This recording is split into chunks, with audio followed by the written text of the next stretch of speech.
মাদাজাইনির ঘটনা শুনেছেন গো বাপ, শুধুমাত্র আপনাদের একটিবার টাচ দিয়ে যায়। আব্দুল মাদাজাইনি উনি আপনার জানো বাচ্চা অবস্থায় আব্বা হারালেন, মার কাছে থাকলেন না, চাচার বাড়িতে লালন পালন হতে লাগলো। আব্দুল মাদাজাইনি গো চাচার বাড়িতে থাকতে লাগলো। আস্তে আস্তে আব্দুল মাদাজাইনি বড় হয়ে গেল। বড় হওয়ার পরে আব্দুল মাদাজাইনিকে এবার আপনার জানো সত্যের পথ ইসলামের পথটা দেখিয়ে দিল। আব্দুল মাদাজাইনি গো কালেমা পড়ো, তুমি কালেমা পড়ে নাও। আব্দুল মাদাজাইনির চাচা ইনি ছিল কালেমার ঘোর বিরোধী গো। আব্দুল মাদাজাইনি ইনি আপনার বাচ্চা ছেলে গো আল্লাহর নবীর কাছে গিয়া কালেমা পড়ে নিলেন। জোরে বলেন সুবহানাল্লাহ। আব্দুল মাদাজাইনি ইনার বয়স দেখো 13 থেকে 14 বছর হবে। আব্দুল মাদাজাইনি কালেমা পড়ে নিল। চাচার কাছে সে বলে চাচা গো ওগো চাচা, আব্দুল্লাহর বেটা মোহাম্মদ সে ছেলেটা তোমার নজরে কেমন? বলে ছেলেটা বড় ভালো, গ্রামের মানুষেরা তাকে আল আমিন উপাধি দিয়েছে গো, সত্যবাদী উপাধি দিয়েছে গো। ছেলেটা বড় ভালো ভালো মনে হয়, ছেলেটা নিঃসন্দেহে ভালো। তবে চাচা গো ওই ছেলেটা একটা কালেমার দাওয়াত দিয়ে বেড়ানো। বলে তাই নাকি? বলে হাও। বলে কি দাওয়াত দিল? বলে নবী আব্দুল্লাহর বেটা মোহাম্মদ উনি কালেমার দাওয়াত দিচ্ছেন। মান কানা লা ইলাহা ইল্লাল্লাহ ফাদাখালাল জান্নাহ। যারা গো কালেমা পাঠ করবে আমার আল্লাহ খুশি হয়ে তাদেরকে জান্নাত দান করবে। জোরে বলেন সুবহানাল্লাহ। আওয়াজ দিয়ে বলতে হবে সুবহানাল্লাহ। বন্ধু গো বন্ধুরে আমার, এই দেখেন বাবা আব্দুল মাদাজাইনির চাচা বলে ভাতিজা খবরদার বেটা তুমি জানো কালেমা পড়িও না। বেটা আব্দুল মাদাজাইনি গো বেটা তুমি তার জাদুর চালে পড়ি, বেটা তুমি জানো কালেমা পড়িও না। কিন্তু অলরেডি কালেমা পড়ে নিয়েছে গো আব্দুল মাদাজাইনি গো। এ বেরাদার একদিন 2 দিন কেটে গেল, চাচার কাছেও কালেমার দাওয়াত দিল। চাচা গো তুমি কালেমা পড়ো। চাচা গো কালেমা পড়ে নাও, কালেমা পড়লে পারি জান্নাত পাওয়া যাবে গো। চাচা কোনো মতি বাবা রাজি হলো না। বলে ভাতিজা আব্দুল মাদাজাইনি গো ভাতিজা তুমি কি কালেমা পড়েছো নাকি? বলো বলো। বলো হ্যাঁ চাচা আমি কালেমা পড়ে নিয়েছি গো। যেমনি বলো আব্দুল মাদাজাইনির চাচা একেবারে রাগে রাগান্বিত হয়ে গেল। আর রাগান্বিত হওয়ার পরে বলল ভাতিজা আজকে কালেমা পড়লে পারি এ বাড়িতে তুমি থাকতে পাবে না। ভাতিজা রে কালেমা পড়লে পারে জায়গা জমির ভাগ তুমি পাবে না। ভাতিজা রে আজকে তুমি যদি কালেমা পড়ে নাও আমার বাড়িতে তোমার আশ্রয় দেব না। ভাতিজা রে কালেমা যদি পড়ে নাও আমার বাড়ি ছেড়ে বেরিয়ে যেতে হবে, তুমি কালেমা ভুলে যাও। বলে চাচা গো আমি আব্দুল মাদাজাইনি ওয়াল্লাহি আল্লাহর কসম করে বলে আমি কালেমা ছাড়ব না। জোরে বলেন। কালিমা ছাড়বো না। কথা বুঝতে পারছেন তো নাকি? কালিমা ছাড়বো না। আব্বা গো, ভাই জানেরা, মা বোনেরা, আইরে যুবক ছেলে আব্দুল্লাহ মাদা যায়নি কে জানো? তার চাচা বললো, ভাতিজা রে, ভাতিজা, কালিমা যদি না ছাড়ো, ভাতিজা তোমার শরীরে আজকে যে জামাটা রয়েছে রে ভাতিজা, ওই জামাটাও আমার টাকার কেনাও, জামাটা আমারে দিয়ে দাও। আব্দুল্লাহ মাদা যায়নি জামার বোতামটা ফরফর করে টান দিয়াও জামাটারে হাতে নিল, নেওয়ার পরে চাচারে ফেলে দিল। আব্দুল্লাহ মাদা যায়নি গো ভাতিজা, ভাতিজা জাগা জমির ভাগ পাবে না বেটা, যেও নাও, কালেমা ছেড়ে দাও। বলল না চাচা, কালেমা ছাড়বো না। বলল, বলে চাচা তুমিও কালেমা পড়ে নিও চাচা, আর জিন্দেগিতে তোমার বাড়িতে আসবো না। আব্দুল্লাহ মাদা যায়নি গো, এবার চাচার বাড়ি ছেড়ে বেরিয়ে যাবে। চাচা আবার ডাক দিল, বলল, ভাতিজা রে, আজকে তুমি আপনার বাড়ি ছেড়ে চলে যাও। ভাতিজা গো, তুমি বাড়ি ছেড়ে চলে যাও, তবে এক কাজ করো, তোমার পরনে যে লুঙ্গিটা রয়েছে গো, ওই লুঙ্গিটাও আমার টাকার কেনাও, ওটাও ফেরত দিয়ে দাও। আব্দুল্লাহ মাদা যায়নি লুঙ্গিটাও চাচারে দিয়ে দিল, গায়ে একটা গাঞ্জি, পরনে একটা জাঘিয়া, এছাড়া আর কিছুই নয়। জেঙ্গে আপনার যেমনি বাবা লুঙ্গি খুলে দেওয়া, গেঞ্জিটাও নিয়ে নিল। এবার যাচ্ছে গো আব্দুল্লাহ মাদা যায়নি কে ডাক দিল, আব্দুল্লাহ মাদা যায়নি, তোমার পরনে যে জাঙ্গিয়াটা রয়েছে রে বেটা, ওটাও আমার টাকার কিনো। হায় আল্লাহ, যুবক ছেলে বড় লজ্জায় পড়ে গেল। চাচা গো, তোমার বাড়িতে অনেক দিন ধরে আছি, তোমার কাছে কোনো জিনিস চাই না চাচা, তবে দয়া করে চাচা গো আমার এটা নিও না। যেমনি বলাও, বলে না তোমার দিতে হবে গো। বাবা গো, যুবক ছেলে আব্দুল্লাহ মাদা যায়নি জাঙ্গিয়াটা খুলে দিয়াও চাচার মুখে ফেলে দিয়ে আব্দুল্লাহকে দিল। আব্দুল্লাহ মাদা যায়নি গো, আর যেন চাচার সব মাকে এক সেকেন্ড দাঁড়াই না, একেবারে মা যে খেমাই ছিল ঘরে ছিল, ও ঘরের বাইরে যেন দাঁড়িয়ে আব্দুল্লাহ মাদা যায়নি মাকে মা বলে ডাকতে লাগলো গো। মা বলছে, বেটা কি ব্যাপার, কি ব্যাপার, কে আমাকে মা বলে ডাকলো গো? কোনদিন আমার বেটা তো আমার বাড়িতে এমন সময় আসে নাও। মা গো, তাড়াতাড়ি করে বাবা এবার যেন দেখতে লেগে গেল, টুকি মেরে দেখে আজকে বেটা দাঁড়িয়ে আছে গো। 13 থেকে 14 বয়সে, আপনার বছর বয়সের বেটার শরীরে যাবা না হয়, শরীরে কোনো কাপড় নাই, একেবারে নাঙ্গা হয়ে দাঁড়িয়ে আছে। মায়া কি নজর দেখার পরে গো, আপনার সঙ্গে সঙ্গে চোখটাও লজ্জায় বাবা ঢেকে নিল। আমার যুবক ছেলের সম্মুখে আমি কেমন করে দেখবো গো? বললো, বেটাও আব্দুল্লাহ মাদা যায়নি, একে তোমার অবস্থা বলো রে বেটা। বলে, মা গো, আজকে জায়গা জমি আবার চাই না গো মা, আজ বাড়ি বাড়ি চাই না রে মা, শুধু কালিমা পড়ার জন্য আজ আমার এই অবস্থা গো মা। মা গো, যদি তোমার বাড়িতে ছিঁড়া ফাটা যদি কোনো কম্বল থাকে রে মা, ওটা তুমি দাও দাও। মা একটা ছিঁড়া ফাটা কম্বল বেটার দিকে ফেলে দিল।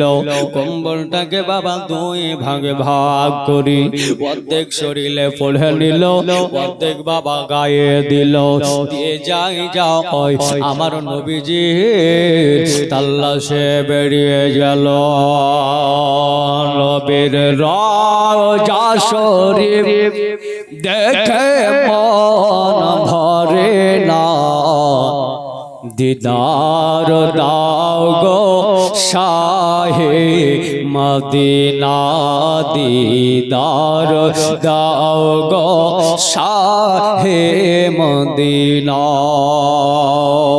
আব্দুল্লাহ জুল মাদাজাইনি বলেন পৃথিবীর যত কোন আমি গিয়েছি কম বেশি তত দুঃখ পেয়েছি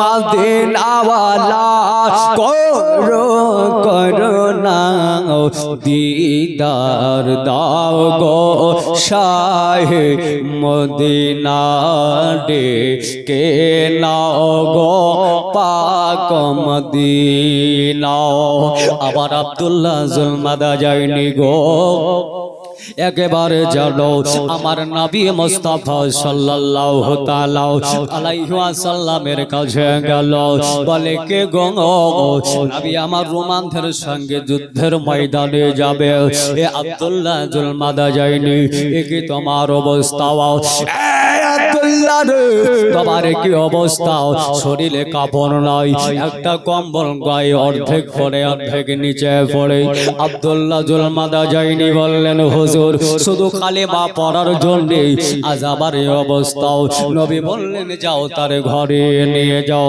ঘরে নিয়ে যাও হলো সবাই বাবা গো আস্তে আস্তে আস্তে কোরআন পড়ছে কিন্তু আমার আব্দুল্লাহ জুল মাদাজাইনি জোরে জোরে জোরে জোরে কোরআন পড়ছে গো সাহাবারা এসে আমার নবীজিকে বললেন ইয়া রাসূলুল্লাহ নবী আব্দুল্লাহ জুল মাদাজাইনি জোরে জোরে জোরে জোরে কোরআন পড়ে গো আমার নবী বললেন হে সাহাবারা গো তোমরা আমার আব্দুল্লাহ জুল মাদাজাইনিকে জোরে জোরে জোরে জোরে কোরআন পড়তে দাও কারণ আমার আব্দুল্লাহ জুল মাদাজাইনি গো কালেমা পড়ার জন্য মা ছাড়লো বাপ ছাড়লো চাচা ছাড়লো জায়গা জমি সব ছেড়ে দিও আমার কাছে এসেছে গো আমার নবীর কাছে যাওয়ার পরে আব্দুল্লাহ জুল মাদাজাইনি বলছেন হুজুর আমার জন্য একটা বার দোয়া করে দেন আপনি তো যুদ্ধে যাচ্ছেন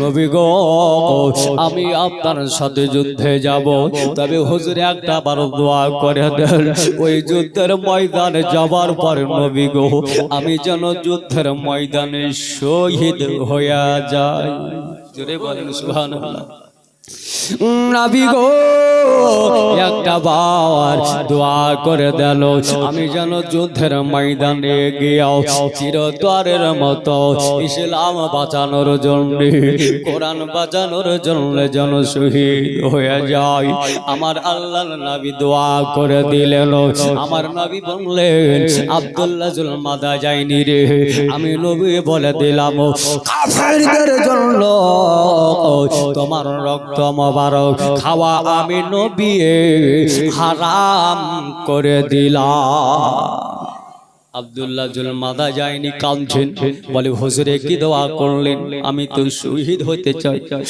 মার বাড়ি যাওয়া যাবে না চাচার বাড়ি যাব না ঘর নাই বাড়ি নাই নবী গো আমি তো শহীদ হতে চাই আমার নবী বললেন সাহাবীরে আজকে তুমি যেই অবস্থায় যে হালাতে মরো না কেন ওটাই তোমার জন্য শহীদ হয়ে যাবে জোরে বলেন সুবহানাল্লাহ আব্দুল্লাহ জুল মাদাজাইনি পরবর্তীতে জ্বর হয়ে শহীদ হয়েছেন গো আল্লাহ তাআলা আব্দুল্লাহ জুল মাদাজাইনিকে শহীদের দরওয়াজা দান করলেন মুসলমান গো এই কালিমা পড়ার জন্য আজ দেখো না গো আজকে কত সাহাবাদের উপর অত্যাচার হয় কত টর্চারিং হয় বেরাদার আজকে আমরা এত সুন্দর ইসলাম পেলাম এত সুন্দর দিন ধর্ম পেলাম রে মাও আব্বা গো আজকে আমরা ইসলাম পাওয়ার পরে ইসলামের কালচার বুঝলাম না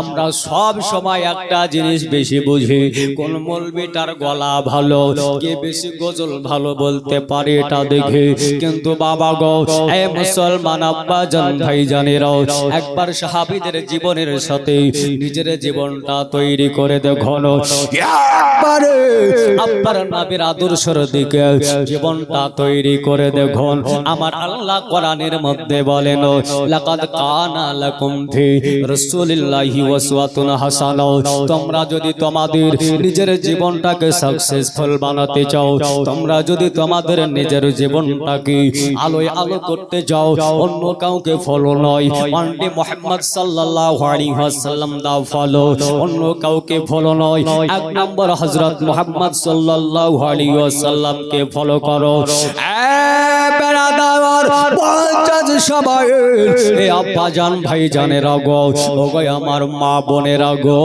আজকে একটা বার বেলালের দিকে তাকিয়ে দেখুন গো যে বেলালের বাপের নাম রেবাও মায়ের নাম হামহামা ওরফে কবিতরি গো আল্লাহ তাআলা আল্লাহ পাওয়া গো রেবার গর্ভবতী একটা সন্তান দিল যার নাম হলো বেলাল ওইদিকে বাবাও খালফর ঘরে একটা সন্তান জন্ম নিল যার নামটা ছিল উমাইয়া এ বাবা গো বেলাল বড় হয় ওইদিকে খালফর বেটা উমাইয়া বড় হয় খালফের বেটা উমাইয়া আব্বার যখন বড় হতে লাগলো বেলাল বড় হতে লাগলো এই বাবা খালফ ছিল বাদশা মারা যাওয়ার পরে বেটা বাবা বাদশা হয়ে গেল আর ওই বাবা খালফুর বাড়িতে একটা বড় মন্দির ছিল বাবা ওই মন্দিরের ভিতরে একটা নয় দুইটা নয় 365 খানা মূর্তি পূজা থাকতো 365 খানা দেব দেবী থাকতো গো আব্বা যে মুসলমান গো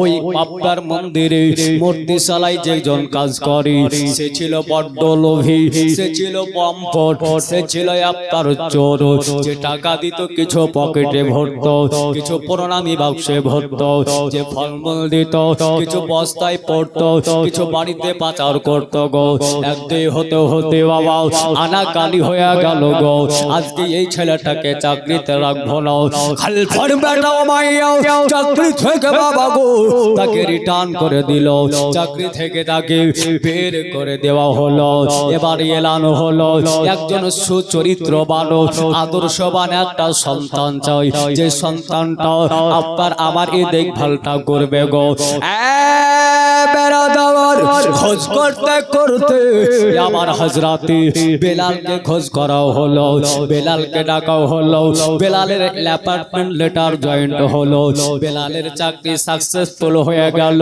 বেলালকে দায়িত্ব বুঝে দেওয়া হলো আমার নবী প্রেমিক বেলাল গো ও বাড়িতে আপনার যেন থাকতে লাগলো গো দেখতে লাগলো মন্দিরে মূর্তিশালা দেখতে লাগলো এবার বাবা একদিন হযরতে বেলাল ও মন্দিরে মূর্তিশালা পরিষ্কার করতে করতে গেল একটা বাবা রে ও মাটির মূর্তি আমার বেলালের হাতে ঠাসা লেগে জমিনে পড়ে গেল যেমনি জমিনে পড়ার সাথে সাথে হাত ভেঙে গেল জোরে বলবেন না সুবহানাল্লাহ পা ভেঙে গেল বডি ভেঙে গেল আমার বেলাল বলছে বলে শোন তুই বলে নাকি খোদা তুই খোদা না জোদা তুই কখনো আল্লাহ হতে পারিস না রে কারণ তুই যদি আমার আল্লাহ হবে জমিনে পড়লে তোর হাত ভাঙে পা ভাঙে তুই হলি একজন সৃষ্টি আর আমার রব যিনি সে হলো স্রষ্টা জোরে বলেন ঠিক কিনা মানুষ একজন সৃষ্টি যিনি সৃষ্টি করনেওয়ালা আমার আল্লাহ হলেন স্রষ্টা 18,000 মাখলুকাত হলো সৃষ্টি আমার আল্লাহ হলেন স্রষ্টা অতএব তুই আমার আল্লাহ হতে পারিস না আর বললি তোর হাত ভেঙে যায় পা ভেঙে যায় উঠতে পারিস না বসতে পারিস না কথা বলতে পারিস না দেখতে পাস না শুনতে পাস না চলাফেরা করতে পারিস না তুই কখনো আমার আল্লাহ হতে পারিস না। আমার বেলাল গো সত্যের সন্ধান করতে লাগলো, কিন্তু বাবা গো আমার বেলাল সত্যের সন্ধান করতে করতে আমার নবীজির দিদার পেয়ে গেল। আমার নবীর কাছে যাওয়ার পরে বললেন, ইয়া রাসূলুল্লাহ নবী গো, ইয়া হাবিবাল্লাহ নবী গো, আর দেরি নয় নবী দেরি নয়, আমাকে তাড়াতাড়ি করে তাওহীদের বাণী কালেমা পড়িয়ে দিন, আমাকে কালেমা খানা পড়িয়ে দিন গো নবী। ও নবী গো আমারে কালেমা খানা পড়িয়ে দিল। আমার নবী বললেন, বেলাল কালেমা পড়ার জন্য রে বেলাল তোমারে তো গোসল বানানো লাগবে। বেলাল গো তোমারে তো গোসল বানানো লাগবে রে বেলাল। বেলাল যাও, আমি রাসূল কথা দিলাম বেলাল আগামীকাল এই জায়গায় দাঁড়িয়ে থাকবো। এ আব্বা জান ভাই জানেরা মা বোনেরা গো, তুমি জানো বাবা এ বেলাল গো গোসল বানিয়ে সরে বেলাল তুমি জানো ওযু বানিয়ে জায়গাতে হাজিরি হয়ে যাও। বন্ধু গো বন্ধু গো পরের দিন জানো আমার নবী মুস্তাফা সাল্লাল্লাহু তাআলা আলাইহি ওয়াসাল্লাম ওই জায়গায় বেলালের জন্য দাঁড়িয়ে আছে। বেলাল গোসল বানিয়ে আমার নবীজি কাছে এসে বলছেন, হুজুর তাড়াতাড়ি করে কালেমা তাওহীদের বানিয়ে পড়িয়ে দিন। আমার নবীজির দুই চোখ দিয়া পানি ঝরছে। বেলাল রে তুমি কি সত্যি কালেমা পড়বার? বেলাল বলছে, হ্যাঁ ইয়া রাসূলুল্লাহ নবী আমি কালেমা পড়ব, কালেমা পড়িয়ে দিন। আল্লাহ নবী বললেন, বেলাল রে তুমি কি গোসল বানিয়ে এসেছো? বলি ইয়া রাসূলুল্লাহ গোসল বানিয়ে এসেছি। বেলাল রে তুমি কি ওযু বানিয়েছ? বলো। বলে না ইয়া রাসূলুল্লাহ আমার ওযু বানানো হয় না। ওযুটা কেমন ভাবে বানাবো? জিন্দেগিতে কোনোদিন ওযু বানাই না, কারো ওযু বানানো দেখে নাও, তবে আমি কেমন করে ওযু বানানো শিখব, তাই ওযু করিনি নবী গো। নবী বললেন, বেলাল রে এ বেলাল যাও যাও যাও রে বেলাল আজকে ওযু বানিয়েছো। বেলাল বললেন, নবীর পা মোবারক জড়িয়ে ধরে নিলেন, ইয়া রাসূলুল্লাহ নবীজি, ইয়া হাবিবাল্লাহ নবীজি, আজকে আমি বেলাল যদি ওযু বানাতে যাই উদবা দেখে নেবে, সাইবা দেখে নেবে, কাফের বেদিনেরা সবাই দেখে নেবে। নবী গো সবাই যদি তারা দেখে নেয় আর আমার কালিমা পড়াও হবে না। নবী গো এছাড়া কি দ্বিতীয় কোন রাস্তা নয়? থাকলে আপনি তাড়াতাড়ি করে বলুন। আল্লাহর নবী বললেন, বেলাল রে কে বলেছে উপায় নয়, কে বলেছে রাস্তা নাই রে বেলাল। বেলাল তুমি এই জায়গায় বসে পড়ো, আর বেলাল গো তুমি মাটি দিয়া তায়াম্মুম বানিয়ে নাও। জোরে জোরে বলেন সুবহানাল্লাহ। আওয়াজ দিয়ে বলতে হবে, বলেন ইয়া রাসূলুল্লাহ। আর একটু জোরে বলেন ইয়া রাসূলুল্লাহ। এ মুসলমান আব্বাজান ভাইজানেরা, আমার বেলাল মাটি দিয়ে তায়াম্মুম বানিয়ে নিল, আর তায়াম্মুম বানিয়ে আমার নবীকে বলেন, হুজুর আর দেরি নয় কালিমা খানা পড়িয়ে দিল। নবী আমার বললেন, বলে কালিমা পড়ো রে বেলাল, বেলাল পড়ো লা ইলাহা ইল্লাল্লাহ, জোরে লা ইল্লাল্লাহ, জোরে আমার আল্লাহ দেখছে, লা ইলাহা ইল্লাল্লাহ, জোরে লা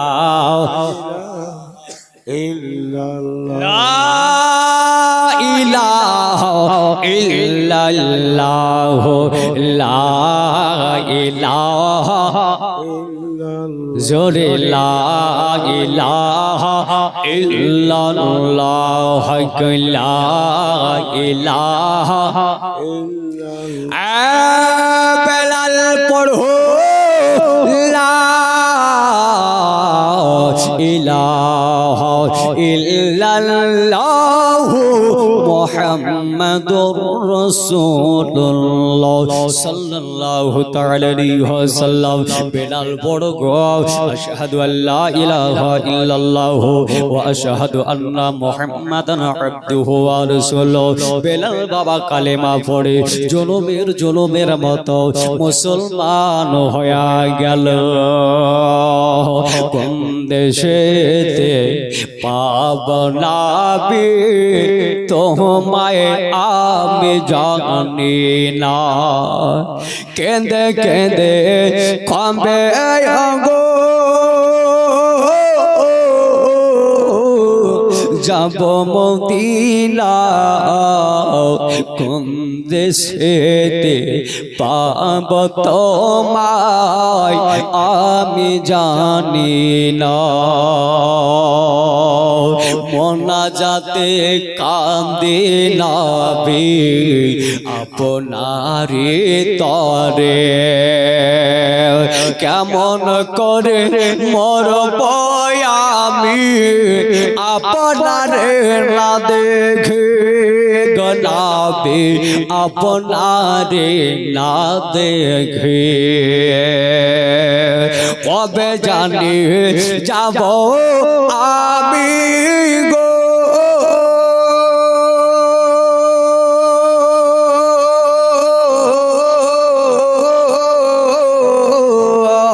কবে জানি যাব আমি গো সোনার মদিনা কেন্দে কেন্দে সালাম আমি জানা তোমায় গো রাসূল সালাম জানাবো তোমায় এ মুসলমান গো আবার হযরতে বেলাল জানো জরবের মতো কালেমা পড়ে মুসলমান হয়ে গেল এ বেলাল গো যখন বাবা গো বেলাল যেন কাজে আসে আবার নবীর দিদার করে আসে যখন কাজ থেকে বাড়ি যায় আবার নবীর দিদার করে বেলাল বাড়ি যায় একদিন নবী আবার বললেন বেলাল কয়েকদিন এমন করে লোকাচন্ডী খেলবার বেলাল বেলাল রে তোমার তো নামাজ পড়তে হবে রে বেলাল বেলাল গো তোমারে আর নামাজ পড়তে হবে আবার হযরত বেলাল রাদিয়াল্লাহু তাআলা আনহু গো এ মুসলমান গো আবার আব্বা জান ভাই জানি রাও বেলাল কেমন নামাজ পড়লো রে মা এ আব্বা জাওয়ানো আমরা নামাজ পড়ি মাদ্রাসার তলে নাকি গো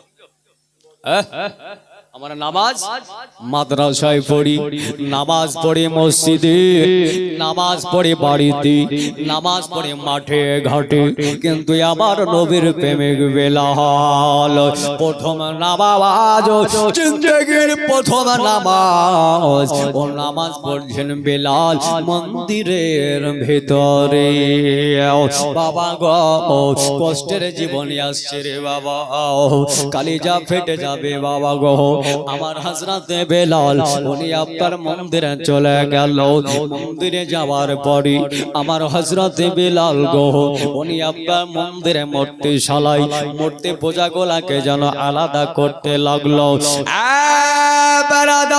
মূর্তি পূজাগুলাকে সব একদিকে জমা করে দিল একদিকে জমা করে কিছু জায়গা ফাঁকা করলো ভালো করে ওই জায়গাটা ধৌত করলো ধৌত করে আমার হযরতে বেলাল ওই জায়গায় আমার আল্লাহ পাকের ইবাদত নামাজ পড়তে লাগলো আর বাবা গো ওই মন্দিরের ভিতরে যে মূর্তিশালা আছে বাবা গো যে কাঠের প্রণামী বাক্স ছিল ও কাঠের প্রণামী বাক্স বাইরে বের করে দিল। এ মুসলমান গো বাপ্পার বলা হয়েছে গো বস্তাটাকে বাইরে দিল। যে পূজা দিতে আসি ফলমূল যে দেয় বস্তায় ভরে দেয়, যে টাকা দেয় প্রণামী বাক্সে টাকাগুলো ভরে দেয় গো। আব্বাজান মুসলমান গো এই বাবা গো একদিন দুই দিন তিন দিন হতে লাগলো, মানুষদের মনে আনাগোনা হলো। বলে বেলালের মনে হয় মাথা খারাপ হয়ে গেছে। একবার কান পর্যন্ত হাত তোলে, একবার নাভের নিচে বাঁধে, একবার হাঁটুতে হাত দেয়, একবার জমিনে ঝুঁকে যায়, আবার দাঁড়িয়ে যায়, আবার ওই রকম করে। মানুষেরা বড় আলোচনা করে। বেলালের মনে হয় মাথা খারাপ হয়ে গেছে। আব্বা গো এই দেখেন বাবা তারা আপনার আলোচনা করতে লাগলো। এই আলোচনা করতে করতে বাবা তাদের বাদশা খালফর বেটা ও মাইয়াকে বলল, বলে ও মাইয়া গো যে বেলালকে চাকরিতে রেখেছ গো, ও বেলাল গো আর ভালো নয়, বেলালের মাথা খারাপ হয়ে গেছে, বেলালকে আর চাকরিতে রাখা যাবে না। বলে তাই না গে? বলে কেমন করে বুঝলাও ও বেলালের মাথা খারাপ হয়েছে গো?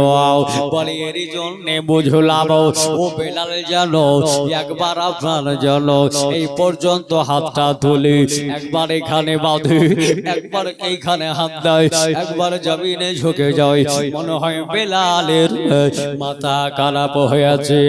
খালফর বেটা মাইয়া বড় চালাক, সে যেন বাবা খোঁজ করতে লাগলো, দেখতে লেগে গেল। আবার নবী প্রেমিক বেলাল নামাজ পড়তে ঝুরি বাবা, নবী প্রেমিক বেলাল নামাজ পড়ে গো, নামাজ যেন পড়তে লাগলো। এ বেরাদার খালফর বেটায় মাইয়া ওই আপনার যেন বুঝে গেছে আজকে বেলাল কালেমা পড়ে মুসলমান হয়ে গেছে। বেলাল গো বেলাল বলো বলো বলো বলো, এ বেলাল গো তুমি কি আজকে কালেমা পড়েছ বলো? তবে সত্য কথা বলবারে বেলাল। বেলাল বলো আল্লাহি আল্লাহর কসম করে বলি, আমি আমার রবের কসম করে বলি কোনদিন মিথ্যা কথা বলিনি। আজও আমি বেলাল মিথ্যা কথা বলবো না। হ্যাঁ হ্যাঁ আমি বেলাল কালেমা পড়ে মুসলমান হয়ে গেছি। আমার জীবনে এলো ভীষণ আনন্দের ধারা, এলো মা আমিনার প্যারা, এলো আব্দুল্লাহর দোলারা। জোরে বলতে হবে সুবহানাল্লাহ। আমার জীবনে এলো ভীষণ আনন্দের ধারা, এলো মা আমিনার প্যারা, এলো আব্দুল্লাহর দোলারা। আরে মক্কার কাফেররা বলে বেলাল কালেমা ছেড়ে দাও, বেলাল বলে ছাড়ব না কালেমা গো প্রাণটা নিয়ে নাও। জোরে বলেন। মক্কার কাফেরেরা বেলালকে বলছে বেলাল কালেমা ছাড়ো, বেলাল বলছে কালেমা ছাড়বো না, জান যদি নিতে হয় তো নিয়ে নাও। বলবেন না সুবহানাল্লাহ? এই জন্য স্যার বলে মক্কার কাফেরেরা বলে বেলাল কালেমা ছেড়ে দাও, বেলাল বলে ছাড়ব না কালেমা গো প্রাণটা নিয়ে নাও। আর মরার পরেও পর ভরে কালেমা এক এক রক্তের ধারা। আমার জীবনে এলো ভীষণ আনন্দের ধারা, এলো মা আমিনার প্যারা, এলো আব্দুল্লাহর দোলারা। হযরত বেলাল বললেন হ্যাঁ আমি কালিমা পড়ে নিয়েছি, তবে কোনোদিন মিথ্যা কথা ঝুট কথা বলিনি, আজও আমি বেলাল বলবো না। নাম কি? এখানে বাড়ি বলে নারে তাকবীর। আগো এত জোরে যদি তাকবীর দেন তো শয়তান ঘাট পার হবে। ইগো এখন তো ভোটের সময় নাকি, রাস্তায় আস্তে আস্তে দেখলাম ওরে বাবা গলা ফেটে যাচ্ছে, তবু জোরে জোরে জোরে জোরে বলছে নাকি। কিন্তু জান্নাতি বাগান ও জায়গায় তাকবীর দিয়ে গলা ফাটিয়ে চিৎকার করলে গুনাহ হবে। আর নবী বলছেন এই জায়গায় তাকবীর দিয়ে যদি কেউ মারা যায় তো বিনা হিসাবে জান্নাত যাবে। জোরে বলেন, একটু জোরে তাকবীর দিতে হবে না, হবে না? একটা হাত উঁচু করে যারা যারা তাকবীর দিবেন না একটা হাত উঁচু করে বলেন তো দিব না, দিবেন না? আমি তো বললাম যারা যারা দিবেন না হাত উঁচু করে বলেন। बाप मोहब्बत काके बोले, मोहब्बत हो तो ऐसी हो तू मेरा दिल में है, मैं तेरा दिल में, इसी को मोहब्बत कहते हैं। ताई अब्बासी एक बार जोरे तकबीर लगाए, नारे तकबीर। এতে শয়তান পালাবে না। আরো ভলিউম আছে আমি জানি, একটু জোরে দিতে হবে। নারে তাকবীর, নারে রিসালাত, মাসলাকে আলা হযরত নূর 200 টাকার দাতা জোরে বলেন জিন্দাবাদ। সুবহানাল্লাহ। এই রকম তাকবীর দিতে হবে, তবে তো ওয়াহাবি শয়তান পালাবে নাকি গো। এই মুসলমান আব্বাজান ভাইজানেরাও, আবার বেলাল বললেন হায় আমি কালেমা পড়ে নিয়েছি রে, কোনদিন মিথ্যা কথা বলিনি, আজও বাবা বলবো না। আল্লাহ আল্লাহ। আবার হযরতে বেলালে হাবশি গো এবার যেমনি এই কথা বলাও, বেলালকে বলছে, বলে বেলাল রে তুমি তো জানো আমি কত নিষ্ঠুর বাদশা রে বেলাল। এ বাবা গো কষ্টের জীবনী ভেসে আসছে গো, তুমি তো জানো আমি তোমার কত কষ্ট দিতে পারি বেলাল। কালেমা ছেড়ে দাও, কালেমা ছেড়ে দিও, বাবু দাদার ধর্মে ফিরে এসো। বেলাল বলেছিলে, বলে শোন রে শোন, আমার কষ্টের ভয় দেখাস না। আমি বেলাল যে নবীকে আমার জান প্রাণ সঁপে দিয়েছি, আমি বেলাল ও নবীর কালেমা ছাড়তে রাজি নয়। আমি কালেমা আজ ছাড়ব না। আব্বা গো মুআজ্জাজ সাহাবায়ে کرامে দেখেন বাচ্চা মেয়েটা 50 টাকা দান করেছে, আল্লাহ যেন তার দানকে কবুল করুক। সকলে বলে আমিন। এ মুসলমান গো আমার হযরতে বেলাল কোনমতে যখন রাজি হলো না, খালফের বেটা উমাইয়া চলে গেল। যাওয়ার পরে বেরাদার মুআজ্জাজ ঘরের ভিতর থেকে বাবা চাবুক নিয়ে এলো। চাবুক আনার পরে আবার বেলালের সম্মুখে বলছে, বেলাল কালেমা ছাড়বে কিনা বলো বেলাল। বেলাল বললেন না কালেমা ছাড়ব না। যেমনি বেলাল বলা গো ও বাবা গো, ওই যে বাবা চাবুক তুলে আমার বেলালের শরীরে সাপা করে চাবুক মেরে দিল। যেমনি চাবুক মারাও গায়ের চামড়াটা বেরিয়ে গেল। আবার বেলাল যেন পড়লেন লা ইলাহা ইল্লাল্লাহু মুহাম্মাদুর রাসূলুল্লাহ সাল্লাল্লাহু তাআলা আলাইহি ওয়াসাল্লাম। আবার যেন দ্বিতীয় চাবুক তুলে মেরে দিল। আবার বেলালের গায়ের চামড়াগুলো বেরিয়ে গেল, রক্ত ঝরতে লাগলো রে বাবা। যতবার চাবুকের মারে মারে আবার বেলাল ততবার নবীজির কালেমা যেন পড়ে গো। যেমনি বাবা গো এ আজকে বেরাদার খালফর বেটা উমাইয়া চাবুক মারে, আজ আপনি আমি হলে পারে বাবা গো চাদর দিয়ে ঢাকতাম, কম্বল দিয়ে ঢাকতাম, কিন্তু আমার বেলালকে যখন চাবুক মারি আমার বেলাল জামা খুলে আলগা হয়ে দাঁড়িয়ে গেল। বেলাল গো আজকে যখন তোমার মারি রে বেলাল, কেন তুমি এমন নাঙ্গা গায়ে দাঁড়িয়ে গেলে? আমার বেলাল বলেছিল মাইয়া রে আজকে তুই যতবার চাবুক মারবি আমি এর জন্য আলগা করে দিলাম। সব আবার আল্লাহ দেখছে রে।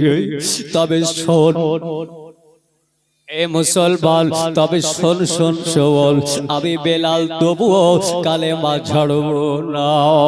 আমি এর জন্য বেলাল যাওয়া খুলে ফেলে দিলাম রে, আমি বেলাল কালেমা ছাড়ব না, ছাড়ব না। বেলালকে এত মারলো, সারা শরীরের চামড়া বেরিয়ে গেল, গোস্ত বেরিয়ে গেল বাবা, রক্ত ঝরতে আরম্ভ করলো, রক্ত ঝরতে আরম্ভ করলো। এ মুসলমান আব্বাজান ভাইজানের ওগো, আমার হযরতে বেলাল রাদিয়াল্লাহু তাআলা আনহু জানো, ওনাকে আপনার জেলের মধ্যে বন্দী করে দিল। আমার বেলাল সারা রাত জেলের মধ্যে বন্দী গো। প্রথম দিনের ব্যথায় বেলাল বড় ব্যথিত, প্রথম দিনের ব্যথায় বড় জ্বর এসেছে রে বাবা। পরের দিন বেলালকে ডাক দেওয়া হলো, বেলাল রে, বেলাল গো, বেলাল বলো বলো বলো বেলাল কালেমা ছাড়বে কিনা বলো। বেলাল রে কালেমা ছেড়ে দাও। আবার বেলাল জানো কালেমা ছাড়ে না গো। আমার মায়েরা বোনেরাও, আমার বেলাল জানো কোনো মতে কালেমা ছাড়ে নাও। খালফর বেটা ও মাইয়ার দিলি একটা বার দয়া হলো না, একটা বার জানো মায়া হলো না। প্রাণে দয়া নাই মায়া নাই, যেন সঙ্গে সঙ্গে ঘরের মধ্যে গেল। ঘরের মধ্যে যাওয়ার পরে আবার হযরতে বেলালকে জানো মারবার জন্য বাবা গো লোহার হাল পড়ে এলো রে বাবা। আবার বেলালকে বলছে, বেলাল কালেমা ছেড়ে দাও, বেলাল কালেমা ছাড়ো। আমার বেলাল যেন বাবা কালেমা ছাড়ে নাও গো। যেমনি বাবা বেলাল কালেমা ছাড়ে নাও, আবার বেলালের শরীরে লোহার হাল গাতাতে আরম্ভ করেছে। আবার বেলালের শরীরে যেমনি লোহার হাল গুলো গাঁথতে আরম্ভ করেছে। রে নবী প্রেমিক বেলাল উনি আর যেন সহ্য করতে পারে না। আমার হযরতে বেলাল রাদিয়াল্লাহু তাআলা আনহুকে এত বাবা এত জোরে জোরে লোহার হাল গলা মারতে লাগলো গো। সারা শরীর যেন আপনার জখম হয়ে গেল, সারা শরীর যেন আপনার খাম হয়ে গেল। এ মুসলমান গো, বেলাল তবু কালেমার জিকির করে যায়। আমার নবী প্রেমিক বেলাল যেমনি বাবা বাড়ি মারি তুমি যেন কালেমার জিকির করে গো। আমার বেলাল গো যেমনি জিকির করে আরো রেগে গিয়ে আরো জোরে জোরে বেলালকে আঘাত করতে লাগলো গো। আবার বেলালের যেই জায়গায় মারে কষ্ট গোলা সব যেন বিনিয়ে যায়, হাড্ডিতে বাড়ি লেগে হাড্ডিতে না তার শব্দ করতে লাগলো গো। তবু আবার নবী প্রেমিক বেলাল গো কালেমা ছাড়ে নাও, নবীর মোহাম্মত ছাড়ে নাও। আব্বা জান ভাই জানেরাও, আজ আপনি আমি হলে কোন কালে কালেমা ছেড়ে দিতাম, দিতাম না দিতাম না? কথা বলে ছেড়ে দিতাম, কিন্তু নবী প্রেমিক কারে বলে গো ভাই। আমার হযরতে বেলাল কালেমা ছাড়ে না, আমার হযরতে বেলাল গো যেমনি কালেমা ছাড়ে নাও। আরো জোরে পাড়ি মেরে দিল এই বড় বড় বাবা গো। আমার বেলাল যেন করে একবার শব্দ করে কাঁদলেন না। আমার বেলাল একটা বারও বললেন যে আর মারি না ভাই, কথা বললেন না। আবার বেলাল বলে তোর যত ইচ্ছা তুই মার রে মার, তবু আমি বেলালের অন্তরে নবীর মোহাব্বত বন্ধ করতে পারবি না। জোরে জোরে জোরে জোরে বলেন সুবহানাল্লাহ। আজ কোন এমন আব্বা জান আছেন গো এই নবীর প্রেমিক বেলালের মোহাব্বতে গো বাবু, আজ আপনাদের এই গ্রামের মসজিদের জন্য, আল্লাহর ঘর মসজিদের জন্য আজকে তো বেলালের মতো আপনাকে কষ্ট দেওয়া হয় না।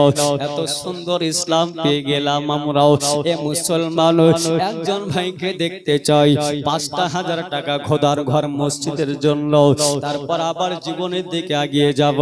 একজন ওয়াদা করেন এ মুসলমান আব্বাজান ভাই জানো মাত্র 5,000 টাকা। আজ প্রথমে দেখতে চাই খোদার ঘর মসজিদে মাত্র আপনার 5,000 টাকা। পরস্পর 10 দিন জলসা আছে বাবা, সর্বদা আপনাদের জন্য দোয়া করে দেব। আজ সর্বপ্রথম দেখতে চাই গ্রামের একজন আল্লাহর বান্দা, কোন মার্দে মুজাহিদকে, কোন আব্বা হারা, কোন মা হারা ভাই যুবকদেরকে দেখতে চাই। 5,000 টাকা হবে না? একজনকে দেখতে চাই মাত্র 5,000 টাকা। পৃথিবীতে কত টাকায় ব্যয় করলেন, কিছু এই সঙ্গে যাবে না, কবরে বাবা এই গলায় যাবে। কারণ আমার নবী মুস্তাফা বলেছেন, আজ সাদাকাতু তারাদুল বালা, দান করিলে বালা মুসিবত দূর হয়ে যায়। কারণ বালার ময়দানে আমার হযরতে ইমাম হুসাইনের বিপদের সময় তার বোন যায়নাবা কিছুই ছিল না দেবার মতো, তবু দুটা বাচ্চা ছেলেকে আল্লাহর রাহে দান করেছিল। বাবা ভাইরা গো, একজনকে দেখতে চাই মাত্র 5,000 টাকা। খোদার ঘর মসজিদে, যে মসজিদে 5 ওয়াক্ত নামাজ পড়ি